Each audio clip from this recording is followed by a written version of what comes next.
राहुल सांकृत्यायन जी की पुस्तक वोल्गा से गंगा के पिछले एपिसोड में हम इसकी तीसरी कहानी अमृतार्थ को पढ़ रहे थे, जिसके पिछले एपिसोड में कुछ रोचक तथ्य हमारे सामने आते हैं। सबसे पहले तो ये कि स्त्री न केवल ब्याहता के तौर पर रहने लगी थी, बल्कि पशुओं की तरह अब लूट का सामान भी समझी जाने लगी थी। ऐसे ही एक घटना में बाल्हिकों से पतियों की बेटी को छुड़ाने में हमारा नायक अमृतार्थ सफल रहता है और वह मधुरा को अपना परिचय जो है वो कौरव यानी कि कुरु कुल का कहकर देता है। दोनों में प्रेम होता है और उनकी बात शादी तक पहुंच जाती है, दोनों की शादी हो जाती है। लेकिन उनकी कन्वर्सेशन यानी कि वार्तालाप के दौरान कुछ बातें और पता चलती हैं, वो ये कि जो आर्य जातियां वोल्गा के तट को छोड़कर मैदानी इलाकों की तरफ आ गई, पठारों की तरफ आ गई, वो तरक्की करने लगी थी दूसरे सभ्यताओं के संपर्क में आकर, जबकि वोल्गा के तट पर रह रही आर्य जातियां उस समय भी आदिम जीवन जी रही थी। उनका मुख्य पेशा जो था वो शिकार करना था। दूसरे तरीके वो भोजन के प्रबंध के नहीं जानते थे, जबकि पठारी इलाकों पर रह रहे आर्य जाति के लोग जो हैं वो शिकार के साथ साथ पशुपालन भी जानते थे। भेड़ बकरियों का दूध भी वो इस्तेमाल करते थे, कपड़ा बुनते थे, सूत काटते थे। तो ये डिफरेंस एक बहुत बड़ा था जो हमें देखने को मिला था पिछले एपिसोड में। अब हम चर्चा को यहां से आगे लेकर चलेंगे, तो चलिए मेरे साथ। जय भीम, मैं शालिनी और आप देख रहे हैं अंबेडकर नामा, और ये तीसरी कहानी का अंतिम भाग है। 3। अब अमृतार्थ अपने कुरु ग्राम का महापितर यानी कि मुखिया था। उसके पास 50 घोड़ों, गायें तथा बहुत सी भेड़ बकरियां थी। उसके 4 बेटे और मधुरा रेवड़ और घर का काम देखते थे। मतलब स्त्री और बेटों का काम जो है वो अब घर तक सीमित हो गया था। ग्राम के दरिद्र कुलों के कुछ आदमी भी उसके यहाँ काम करते थे, नौकर के तौर पर नहीं, घर के एक व्यक्ति के तौर पर। ये बिल्कुल वैसा ही लग रहा है पढ़कर जैसे फिल्मों में, पुरानी फिल्मों में हम रामू काका का कॉन्सेप्ट देखते थे। वो घर के बच्चों को डांट भी सकते थे, झिड़क भी सकते थे, प्यार भी करते थे, सलाह भी देते थे और मालिक को भी सलाह देने की कुवत रखते थे। अमृतार्थ के चलते फिरते ग्राम में 50 से ऊपर परिवार थे। आपसी झगड़ों, मामलों, मुकदमों का फैसला महापितर को ही देखना पड़ता। फिर पानी, रास्ते और दूसरे सार्वजनिक कामों का संचालन भी महापितर करता और युद्ध जो सदा सिर पर बैठा ही रहता था। सेना का मुखिया बनना तो महापितर का सबसे बड़ा कर्तव्य था। वस्तुतः युद्धों में सफलता ही आदमी को महापितर के पद पर पहुंचाती थी। अमृतार्थ एक बहादुर योद्धा था। पक्षियों, बाल्हिकों तथा दूसरे जनों के अनेक युद्धों में उसने अपनी बहादुरी दिखलाई थी। मधुरा को दिए वचनों का उसने पालन किया था। मधुरा ने अमृतार्थ के साथ रीछ, भेड़िए और बाघ के शिकार ही नहीं किए थे, बल्कि युद्धों में भी भाग लिया था। यद्यपि जन वालों में से किसी किसी ने इसे पसंद नहीं किया था। उनका कहना था स्त्री का काम घर के भीतर है। तो यहां से जो है वो स्त्री की स्वतंत्रता जो है वो बाधित होने लगी, उसमें रोड़ा अटकाया जाने लगा।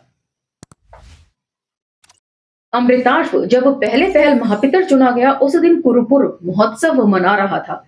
ग्रीष्म के दिनों में नदी की उपत्यका और पहाड़ पर घोड़ों और गायों के रेवड़ स्वच्छंद चर रहे थे। मतलब प्लेटो का जो टॉप होता है, टेबल टॉप, वहां पर गांव वाले भूल गए थे कि उनके शत्रु भी हैं। पशुधन के होते ही उनके शत्रुओं की संख्या बढ़ती थी। जब कुरुजन वोल्गा के तट पर था, उस वक्त उसके पास पशुधन नहीं था। जैसा कि हमने पिछली 2 कहानियों में देखा, ये लोग पशुपालन जानते नहीं थे जब ये वोल्गा के तट पर थे। जैसे जैसे ये वोल्गा के तट को छोड़कर आगे आते रहे और अन्य सभ्यताओं में घुलते मिलते गए, वैसे वैसे नई नई चीजें सीखते गए। और पशु पालना भी ये जो है इन्होंने जरूर दूसरी सभ्यताओं से ही सीखा होगा, क्योंकि पिछले एपिसोड में हमने पढ़ा है कि पश्चिम में रह रहे जो आर्य समुदाय थे वो पहले की तरह ही शिकार किया करते थे और नग्न अवस्था में रहा करते थे, या जानवरों के चमड़े उतारकर उसे पहना करते थे, उससे अपना शरीर लपेटा करते थे।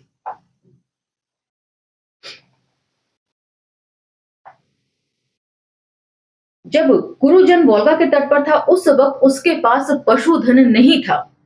उस वक्त उसे आहार जंगल से लेना पड़ता, कभी शिकार, मधु या फल न मिलने से भूखे रहना पड़ता था। अब कुरुओं के शिकार के कुछ पशुओं, गाय, घोड़े, भेड़, बकरी, खर को पालतू बना लिया था। वह उन्हें मांस, दूध, चमड़ा ही नहीं बल्कि ऊन के वस्त्र भी देते थे। कुर्बानियां सूत कातने और कंबल बुनने में कुशल थीं, किंतु यह कुशलता समाज में उनके पहले स्थान को अक्षुण्ण नहीं रख सकी। अब स्त्री नहीं, पुरुष का राज्य है। जन नायिका, जन समिति का नहीं बल्कि लड़ाके महापितर का शासन है। तो इस तरीके से धीरे धीरे औरतों के सोशल स्टेटस में बदलाव आने लगा। जहां पहले औरतें ग्रुप लीडर हुआ करती थी, अब जो है वो मर्द ग्रुप लीडर होने लगे। हर तरीके से एक अच्छी ऑर्गेनाइजर होने के बावजूद भी, क्योंकि घर का मैनेजमेंट संभालने के लिए भी आपके अंदर बहुत सारी कैपेबिलिटीज चाहिए बतौर ऑर्गेनाइजर। जो जनमत का ख्याल रखते हुए भी बहुत कुछ अपने मन से निर्णय करता, और संपत्ति, जहां स्त्री के राज्य में परिवार का परिवार सदा एकत्र रहता, एक साथ काम करता, वहां अब अपना अपना परिवार, अपना अपना पशुधन और उसका हानि लाभ भी अपने ही को था। हाँ, सबके संकट के वक्त जन फिर एक बार पुराने जन का रूप लेना चाहता था। तो इस तरीके से पुरुषों के शासन में अराजकता फैल गई, मिसमैनेजमेंट होने लगे, परिवार टूटने लगे, और लोग जो है वो औरतों को कोसते हैं इन सब चीजों के लिए। जबकि यहाँ राहुल सांकृत्यायन जी की पुस्तक को पढ़कर दूसरा निष्कर्ष निकलता है। अमृतार्थ व महापितर के महोत्सव में मस्त जन को अपने पशुधन की फिक्र न थी। बाजे की आवाज पर थिरकते तरुण सिर्फ सोम, सुरा और सुंदरियों का ख्याल रख सकते थे। पहर रात ढल गई थी, किंतु नृत्य अब भी बंद होना नहीं चाहता था। इसी वक्त चारों ओर कुत्ते जोर जोर से भौंकते हुए उपत्यका के ऊपर के भाग की ओर दौड़ते हुए मालूम हुए। अमृताश्व उन पुरुषों में था जो सोम को उतना ही पीने में आनंद मनाते थे जितने में उनकी आंखों में लाली उतर आए, और साथ ही होश हवास भी हाथ से जाने ना पाए। कुत्तों की आवाज सुनकर चुपके से उठ उसने काठ के बेट वाली अपनी पाषाणी गदा को संभाला और नदी के किनारे किनारे आवाज आने की दिशा की ओर चलना शुरू किया। थोड़ी ही दूर जाने पर अस्ताचल पर पहुंचते चंद्रमा की रोशनी में कोई स्त्री आती दिखाई पड़ी। वह ठहर गया। पास आने पर मालूम हुआ वह मधुरा है। मधुरा की सांस अभी तेज चल रही थी।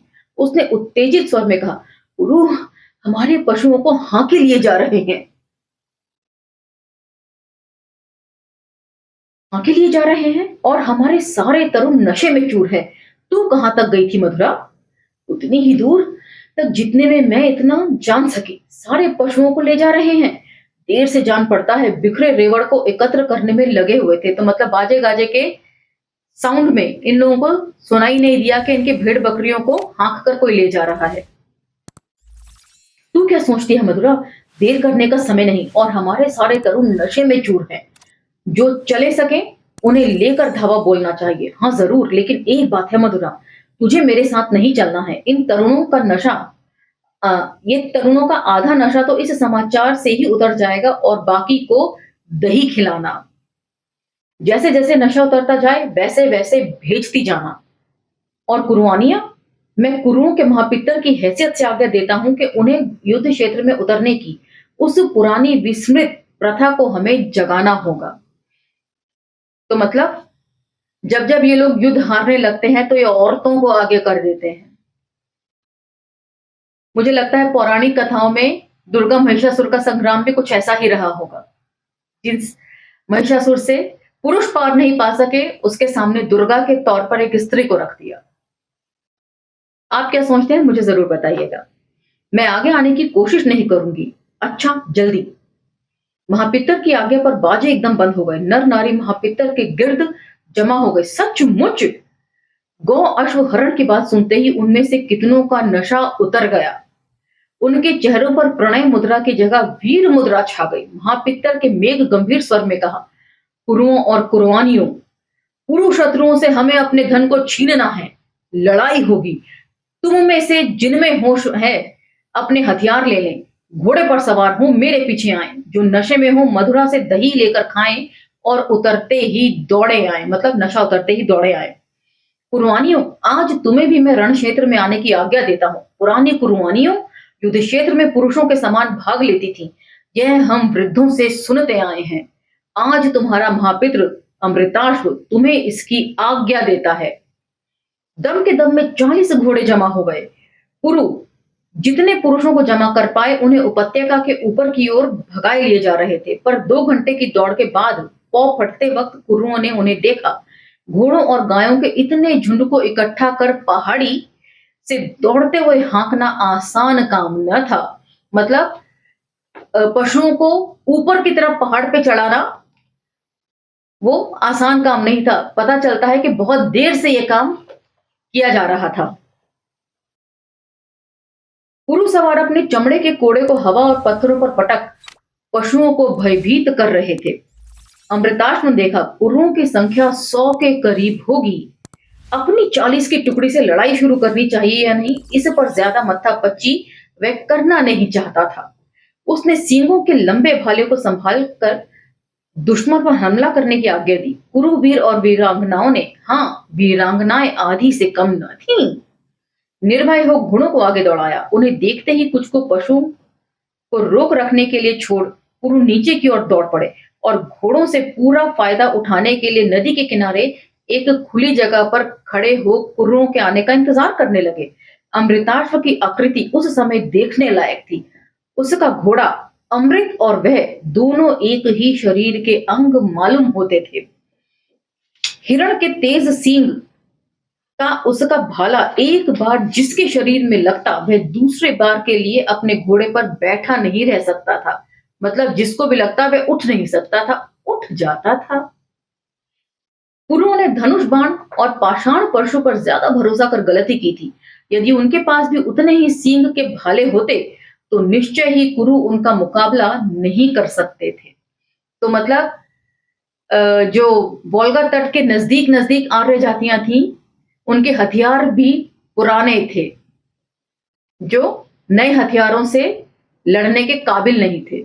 इससे भी साबित हो रहा है कि सभ्यताओं का विकास कैसा हुआ होगा। आर्य जो है वो दूसरी सभ्यताओं के अंदर मर्ज हुए होंगे और उन्होंने नई नई चीजें सीखी होंगी।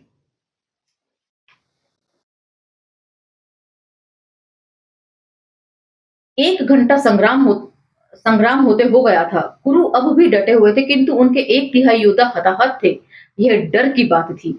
इसी वक्त 30 कुरु घुड़सवार ललकारते हुए संग्राम क्षेत्र में पहुंचे। और एक बात और नोट डाउन करने वाली है, ये घोड़ों के ऊपर बात चल रही है कि घोड़े पर सवार होकर लोग आ रहे थे और घोड़ों का इस्तेमाल जो है वो कजाकिस्तान, अफगानिस्तान इस इलाके में ज्यादा होता है। यहीं पर घोड़े पाले पोसे जाते हैं। इससे पहले घोड़ों का जो जिक्र नहीं था पालतू करने का, उन्हें वो फ्री तरीके से जंगली जानवर के तौर पर रहते थे। कुरुओं की हिम्मत बहुत बढ़ गई। कुरु बुरी तरह से मरने लगे। उनकी नाजुक हालत देख पशुओं को रोक रखने के लिए छोड़े हुए घुड़सवार भी आ पहुंचे, किंतु इसी समय 40 कुरु कुरवानियों का जत्था लेकर मधुरा आ पहुंची। 1.5 घंटा जमकर युद्ध हुआ। अधिकांश कुरु हताहत हुए और कुछ भाग निकले। घायलों का खात्मा कर कुरु वाहिनी कुरु ग्राम की ओर बढ़ी। वह 4 कोस ऊपर था। सारा ग्राम सूना था। लोग तंबुओं को छोड़कर भाग गए थे। उनके पशु जहां तहां चर रहे थे, किंतु कुरुओं को पहले कुरुओं से निपटना था। कुरु बुरी तरह घायल थे। ऊपर भागने का उतना सुविधा ना था। मतलब चढ़ाई के समय यदि पैदल कोई भाग रहा हो तो वो जल्दी हांफेगा, और घोड़े जो है वो चढ़ जाया करते हैं ऊंचे ऊंचे पहाड़ों पर। उपत्यका संकरी होती गई थी और चढ़ाई कड़ी थी, तो भी प्राण बचाने के लिए नर नारी घोड़ों पर भागे जा रहे थे। आखिर ऐसा भी स्थान आया जहां घोड़ा आगे नहीं जा सकता था। लोग पैदल चलने लगे। कुरु उनके नजदीक आ गए। बच्चे, बूढ़े, स्त्रियां तेजी से नहीं बढ़ सकते थे, इसलिए उन्हें भागने का मौका देने के लिए कुछ कुरु भट्ट एक संकरी जगह में खड़े हो गए। कुरु अपनी संख्या का पूरा इस्तेमाल नहीं कर सकते थे, इसलिए उन्हें इन पुरुओं से रास्ता साफ करने में कुछ घंटे लगे। पुरु और कुरु जब दोनों ही पैदल थे, किंतु पुरुओं में मर्द मुश्किल से 1 दर्जन ही रह गए थे, इसलिए वे कुछ ही दिनों तक सारे पूरे परिवार की रक्षा कर सकते थे। उन्होंने एक दिन कुछ साहसी स्त्रियों को लेकर एक दुरूह पथ पकड़ वह उपत्यका छोड़ दी और पहाड़ों को पार करते दक्षिण की ओर बढ़ गए। कुरुओं ने जहां तहां छिपे प्राणों की भिक्षा मांगते कुरु बच्चों, वृद्धों और स्त्रियों को पकड़ा। बंदी बनाना इस पितृयुग का नियम न था, इसलिए बच्चे से बूढ़े तक सारे ही पुरुषों को उन्होंने मार डाला और स्त्रियों को इसलिए बचा लिया क्योंकि स्त्रियां जो है उस समय तक लूट का सामान होने लगी थी। समूल नाश कर दिया पुरुषों का। स्त्रियों को वह अपने साथ लाए, पुरुषों का सारा पशुधन भी उनका हुआ। अब ये हरित रोध विद इन ब्रैकेट नदी उपत्यका नीचे से ऊपर तक कुरुओं की चारागाह थी। एक पीढ़ी तक के लिए महापिता ने एक से अधिक पत्नी रखने का विधान कर दिया और इसी वक्त कुरुओं में पहले पहल सपत्नी देखी गई। फुटनोट 1, आज से 200 पीढ़ी पहले की एक आर्य कबीले की कहानी। उस वक्त भारत और ईरान की श्वेत जातियों का एक कबीला विद इन ब्रैकेट जन था और दोनों का सम्मिलित नाम आर्य था। पशुपालन उनकी जीविका का मुख्य साधन था। तो यहां पर इस तरह कई सारी पत्नियां रखने का रिवाज हुआ। ये लोग कहते हैं कि वेद पुराणों में इन्होंने कोई चेंजेस नहीं किए हैं। इनके डूज एंड डोंट्स जो हैं वेद पुराणों में, वेद पुराण क्या है, सिर्फ डूज एंड डोंट्स की एक डिक्शनरी मात्र है। यही डॉक्टर अंबेडकर ने जाति के विनाश में लिखा है। और इन डूज एंड डोंट्स में समय समय पर बदलाव होते रहे। ये लोग कहते हैं कि वेद जो है वो जस के तस हजारों साल से चले आ रहे हैं, लेकिन नहीं, इनमें समय समय पर बदलाव होता रहा है। और सबसे पहला बदलाव तो ये आपने देख लिया कि पहले स्त्री स्वच्छंद थी, फिर उसको ब्याहता बनाया गया, फिर कई सारी ब्याहता पत्नियां रखने का रिवाज इन्होंने बनाया। तो चेंज जो है वो सबसे ज्यादा स्टिल चीज है इस दुनिया की। बदलाव सबसे स्थायी भाव है इस दुनिया का। और वेद पुराणों में भी लगातार बदलाव होते रहे हैं समय समय पर, इसलिए ये कहना गलत है कि इनमें कोई बदलाव नहीं होता। इसी के साथ आज का ये एपिसोड समाप्त होता है। ये आपको कैसा लगा मुझे कमेंट सेक्शन में जरूर बताइएगा। पसंद आए तो लाइक शेयर सब्सक्राइब भी कर दीजिएगा। असहमतियों का भी स्वागत है। अगले एपिसोड में मिलेंगे इसकी चौथी कहानी के साथ। इसी के साथ आप मुझे आगे दीजिए। जय भीम, धन्यवाद।